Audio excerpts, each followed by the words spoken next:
राजस्थान में विधानसभा चुनाव को लेकर के कांग्रेस कमजोर सीटों पर ज्यादा फोकस कर रही है, लेकिन पिछले चुनाव में जहां जहां कांग्रेस को हार का सामना करना पड़ा था, वहां मजबूत उम्मीदवार की तलाश की जा रही है। दरअसल राजस्थान विधानसभा चुनाव होने महज कुछ ही समय बचा है। ऐसे में सभी को ये बात जानने की उत्सुकता है कि बीजेपी, कांग्रेस और अन्य पार्टियां किस सीट पर किस उम्मीदवार को खड़ा करने वाली हैं। कांग्रेस की कैंडिडेट लिस्ट का जनता के साथ साथ पार्टी नेता और कार्यकर्ता भी बेसब्री से इंतजार कर रहे हैं।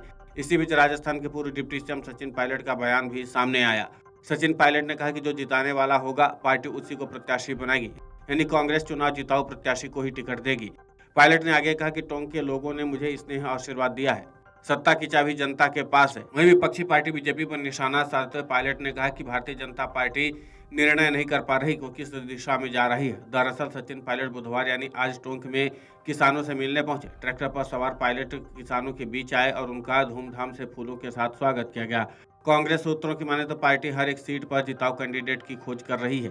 इसके लिए हर पहलू पर सर्वे कराया जा रहा है। सर्वे के बाद पैनल और ऑब्जर्वर का फीडबैक भी लिया जा रहा है ताकि मजबूत उम्मीदवार का चयन किया जा सके। ऐसे में लिस्ट आने में थोड़ा और समय लग सकता है। जानकारी के मुताबिक संभावित तारीख 15 अक्टूबर के आसपास हो सकती है। इसके अलावा कांग्रेस का कमजोर सीटों पर भी फोकस है। पिछले चुनाव में जहां जहां कांग्रेस को हार का सामना करना पड़ा था, वहां मजबूत उम्मीदवार की तलाश की जा रही है। इसके अलावा जीती हुई सीटों को बचाए रखने की भी कवायद तेज है।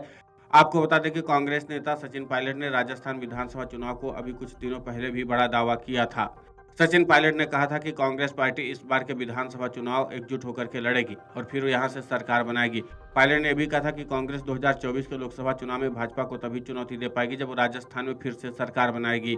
नीम का थाना जिले के अजीतगढ़ में रविवार यानी 1 अक्टूबर को एक किसान सम्मेलन को संबोधित करते हुए उन्होंने कहा था कि भारतीय जनता पार्टी केंद्र में सरकार और राजस्थान में विपक्ष के रूप में नेतृत्व करने में पूरी तरह से विफल रही है। अगर हमें फिर से कांग्रेस की सरकार बनानी है तो हमें फिर से सबको साथ लेकर के चलना पड़ेगा, चाहे वो छोटा कार्यकर्ता हो या देश का बड़ा राज्य नेता हो। सभी को साथ लेकर के चलने से ही कांग्रेस का परिवार समृद्ध होगा और दोबारा सरकार बनेगी। सचिन ने आगे कहा था कि राजस्थान में कांग्रेस की सरकार फिर से बनेगी और सरकार बदलने की 30 साल की पुरानी परंपरा खत्म हो जाएगी। उन्होंने कहा कि जब तक कांग्रेस राजस्थान में दोबारा सरकार नहीं बनाती, तब तक हम 2024 के लोकसभा चुनाव बीजेपी को चुनौती नहीं दे पाएंगे। सचिन पायलट ने कहा था कि 2013 में जब बीजेपी ने राजस्थान की 200 विधानसभा सीटों में से 163 जीती थी, तब कांग्रेस ने संघर्ष किया था। उन्होंने कहा 5 साल का हमारा संघर्ष सफल रहा और पार्टी ने 2018 में सरकार बनाई क्योंकि इस क्षेत्र ने कांग्रेस का समर्थन किया। पायलट यही नहीं रुके, उन्होंने कहा था कि कांग्रेस के अध्यक्ष मल्लिकार्जुन खड़गे के साथ साथ पार्टी नेता राहुल गांधी और प्रियंका गांधी मध्य प्रदेश, तेलंगाना, राजस्थान सहित देश भर में रैलियां कर रहे हैं। पार्टी दूसरे राज्यों में भी अच्छा करेगी और वहां पर भी सरकार बनाएगी। Video desk अमरउजाला.com। अमर उजाला अब आपके टीवी पर भी। अपने स्मार्ट टीवी पर YouTube पर सर्च करें अमर उजाला, चैनल सब्सक्राइब करें और देखें ताजा खबरें, वो भी HD क्वालिटी में।